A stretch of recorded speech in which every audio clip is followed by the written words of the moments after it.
سجدہ نہ سمجھ نجدی سر دیتا ہوں نظرہ۔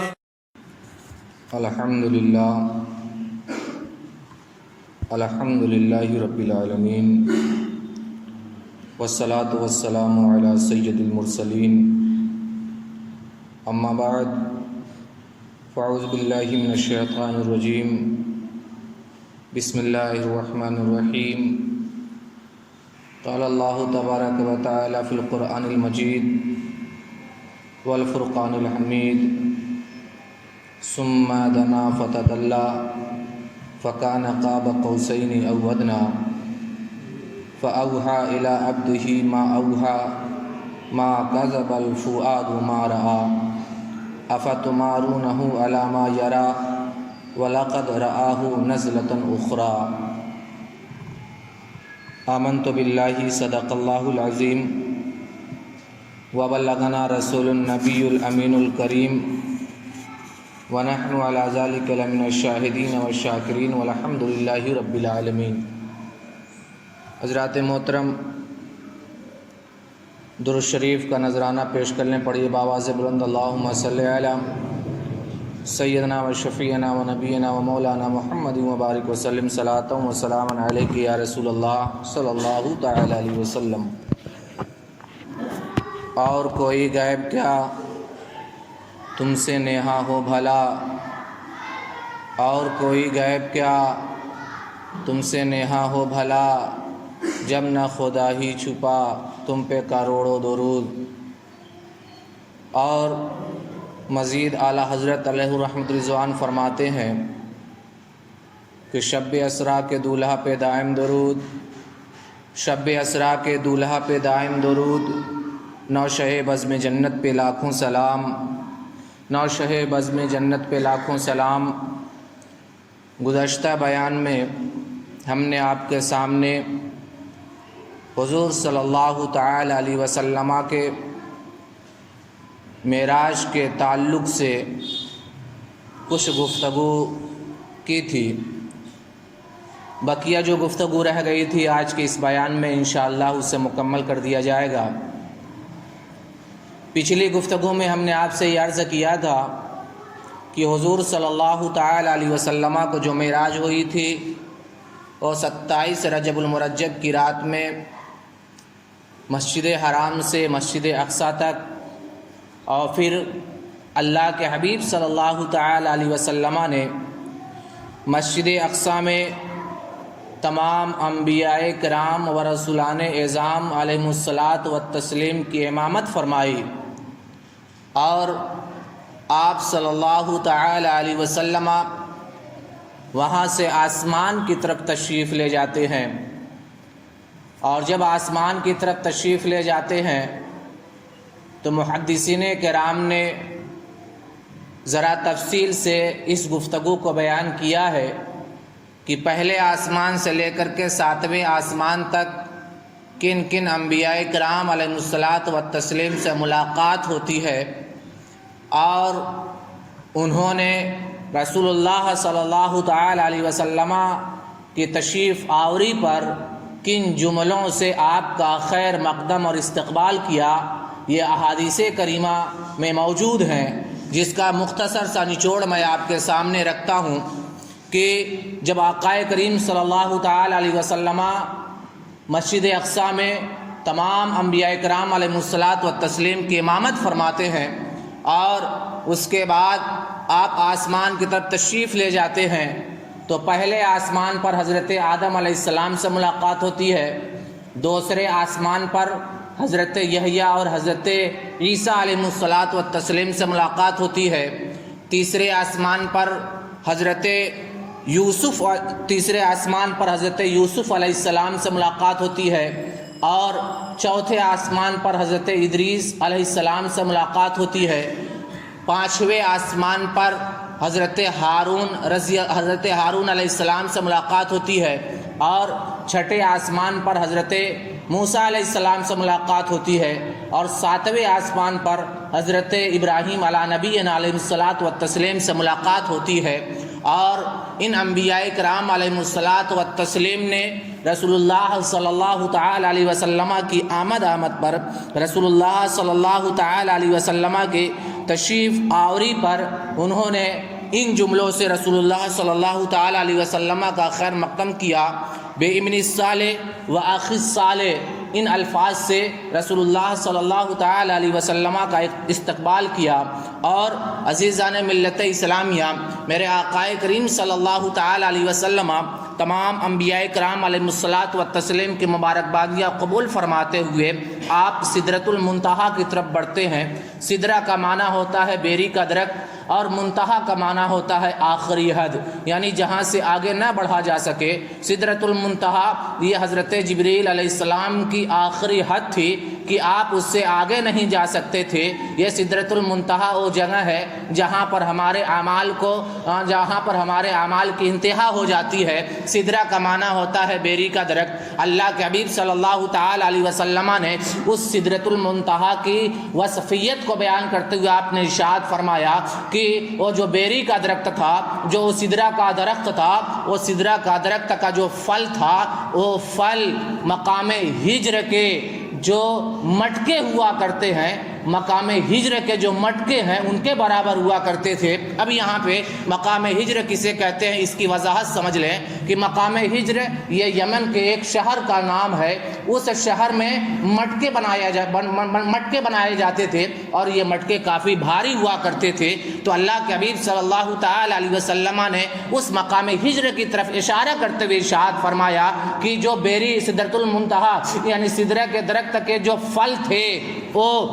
مقام ہجر کے مٹکوں کے برابر تھے۔ اور اس کے بعد اللہ کے حبیب صلی اللہ تعالی علیہ وسلم نے اس کی پتیوں کے وصف کو بیان کیا کہ اس کے جو پتیاں تھی وہ پتیاں ہاتھیوں کے کان کے برابر تھی۔ اللہ اکبر مسلمانوں، میرے آقا کریم صلی اللہ تعالی علیہ وسلم نے شب معراج میں بیت المعمور کو بھی دیکھا۔ یہ بیت المعمور ٹھیک خانہ کعبہ کے مقابل میں ہے اور یہ فرشتوں کا قبلہ ہے۔ ہمارے علماء نے بیان فرمایا ہے، احادیث کریمہ میں آیا ہے کہ بیت المعمور یہ فرشتوں کا قبلہ ہے۔ جس طریقے سے مسلمانوں کا قبلہ خانہ کعبہ ہے، اسی طریقے سے بیت المعمور یہ فرشتوں کا قبلہ ہے۔ جس طریقے سے رسول اللہ صلی اللہ تعالی علیہ وسلم کی مقدس بارگاہ میں ہر روز 70,000 فرشتے حاضری دیا کرتے ہیں، اسی طریقے سے بیت المعمور میں روزانہ 70,000 فرشتے حاضری دیا کرتے ہیں۔ اللہ اکبر مسلمانوں، آگے اور بڑھو۔ میرے آقا کریم صلی اللہ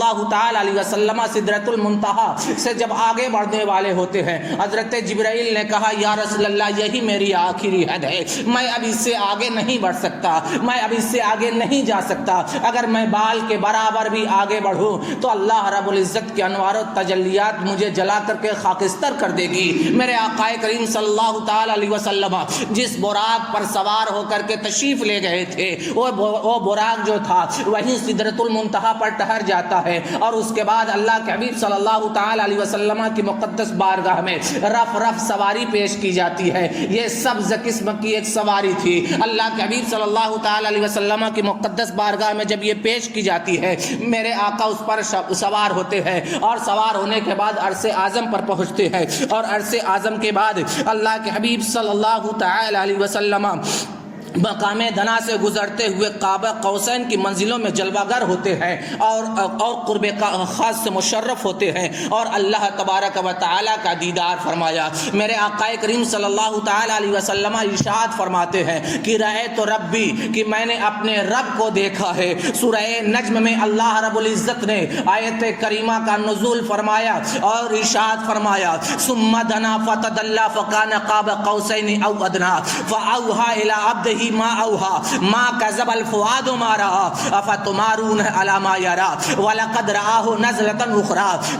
پھر وہ جلوہ حق کے قریب ہوا، پھر خوب اتر آیا، یعنی اور زیادہ قریب ہوا، تو اس جلوے اور اس محبوب میں 2 ہاتھ بلکہ اس سے بھی کم فاصلہ رہ گیا اور اللہ رب العزت نے اپنے بندے کو بلا واسطہ وحی فرمائی۔ جو وحی فرمائی دل نے نہ جھٹلایا، جو آنکھ نے دیکھا۔ اور اے مشرکو، کیا تم ان کے دیکھے ہوئے پر جھگڑتے ہو اور واقعات معراج کا انکار کرتے ہو؟ اور انہوں نے تو وہ جلوہ حق دو بار دیکھا۔ اور اللہ رب العزت آگے ارشاد فرماتا ہے ما زاغ البصر وما طغى لقد رأى من آیاتہ ربہ الکبریٰ، خدا پاک کی دید سے اس کے حبیب کی آنکھ نہ کسی طرف پھری نہ حد سے بڑھی، بے شک آپ نے اپنے رب کے عجائب ملک و ملکوت کی بہت بڑی نشانیاں دیکھی۔ اللہ رب العزت کا دیدار فرمایا مقام قرب میں۔ اور عزیزان ملت اسلامیہ، میرے آقا کریم صلی اللہ تعالی علیہ وسلم جب اللہ رب العزت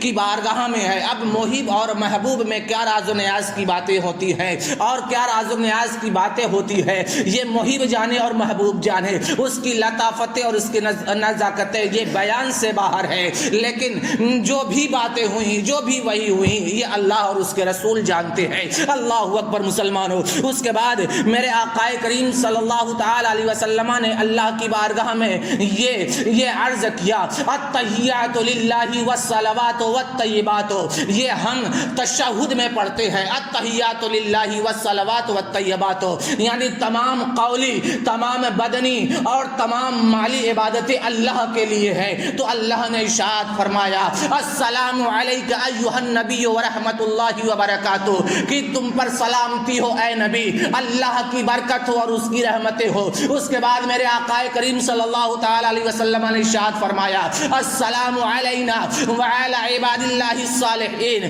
کہ ہم پر بھی سلامتی ہو اور اے اللہ تیرے نیک بندوں پر بھی سلامتی ہو۔ اللہ اکبر مسلمان ہو۔ میرے آقا کریم صلی اللہ تعالی علیہ وسلم جب اللہ کا دیدار فرما رہے ہیں، شرف کلام سے ہمکنار ہوتے ہیں، وہاں پر بھی اپنے امتیوں کو یاد کر رہے ہیں۔ اللہ اکبر مسلمان ہو۔ میرے آقا کریم صلی اللہ تعالی علیہ وسلم اور اللہ رب العزت کے درمیان جو راز و نیاز کی باتیں ہوتی ہے وہ محبوب اور محب ہی جان سکتے ہیں۔ اور اس کے بعد جب اللہ کے حبیب صلی اللہ تعالی علیہ وسلم وہاں سے تشریف لاتے ہیں، میرے آقا کریم صلی اللہ تعالی علیہ وسلم کو 5 نمازوں کا تحفہ دیا جاتا ہے،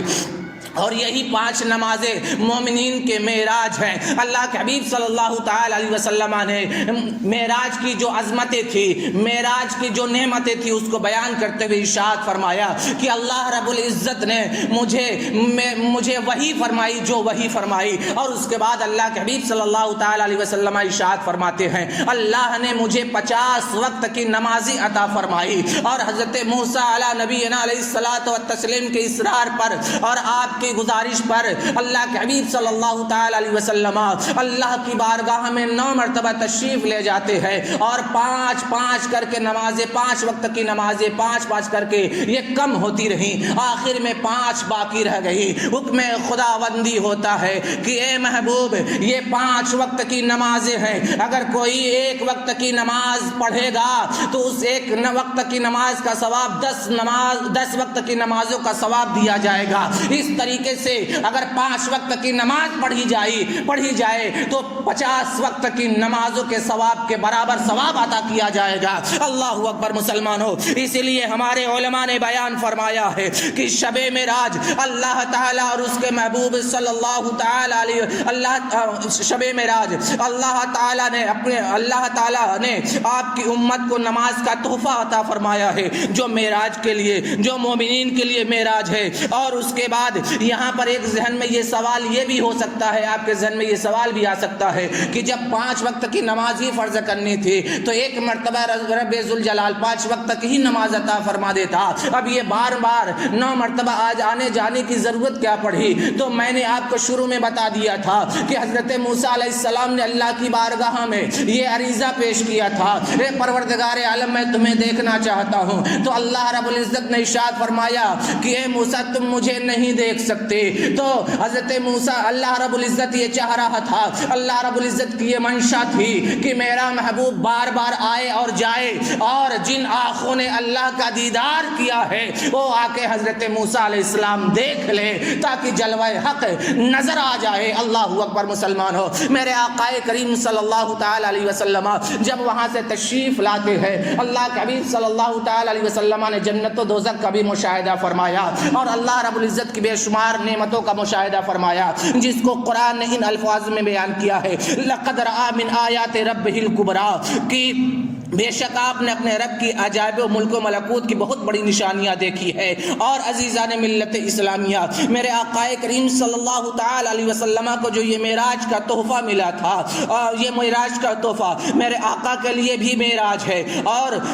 بندہ مومن کے لیے بھی معراج ہے۔ ہمارے علماء نے بیان فرمایا ہے کہ اسی وجہ سے نماز کی ادائیگی میں خشوع و خضوع کا حکم دیا گیا ہے۔ اللہ کے حبیب صلی اللہ تعالی علیہ وسلم نے ارشاد فرمایا، ان تعبد اللہ کانک تراہ فإن لم تکن تراہ فإنہ یراک، کہ تم اللہ کی عبادت یوں کرو جیسے اسے دیکھ رہے ہو، اور اگر تیرا یہ حال نہ ہو کہ جیسے اسے دیکھ رہے ہو تو کم سے کم اس خشوع کے ساتھ عبادت کرو کہ وہ معبود برحق یقیناً تجھ کو دیکھ رہا ہے۔ اللہ اکبر مسلمانوں، آگے میرے آقا کریم صلی اللہ تعالی علیہ وسلم ارشاد فرماتے ہیں، اقرب ما یکون العبد من ربہ وہو ساجد فاکثر الدعاء فیہ، بندہ سجدے کی حالت میں اپنے رب سے زیادہ قریب ہوتا ہے تو سجدے میں زیادہ سے زیادہ دعا کیا کرو۔ یہاں سے معلوم ہوا کہ شب معراج حضور سید عالم صلی اللہ تعالی علیہ وسلم کے لیے بھی معراج کی رات ہے، اور آپ کی امت کے لیے بھی معراج کی رات ہے۔ مجدد دین و ملت الشاہ امام احمد رضا خان علیہ رحمت رضوان فرماتے ہیں،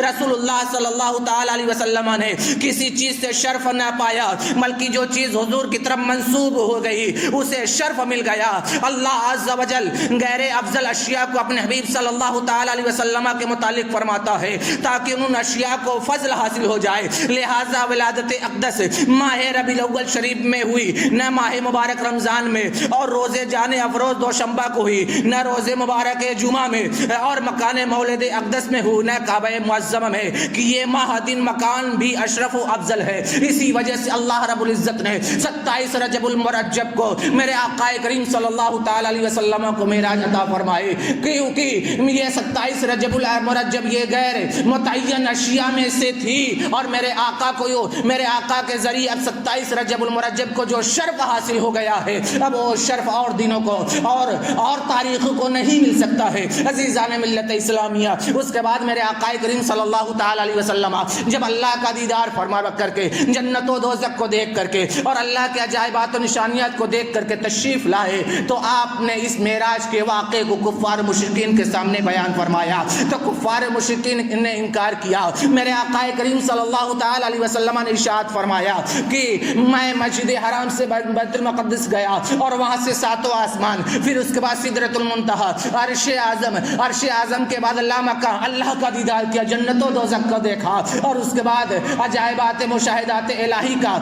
کر کے میں واپس تشریف لایا۔ اور علامہ اسماعیل حقی رحمۃ اللہ تعالی علیہ روح البیان میں اس کی مختصر سی وضاحت یوں بیان فرماتے ہیں کہ میرے آقا تشریف لے گئے، بستر بھی گرم رہا، کنڈی بھی ہلتی رہی، اور وضو کا پانی بھی بہ رہا تھا۔ اتنی مختصر میں میرے آقا نے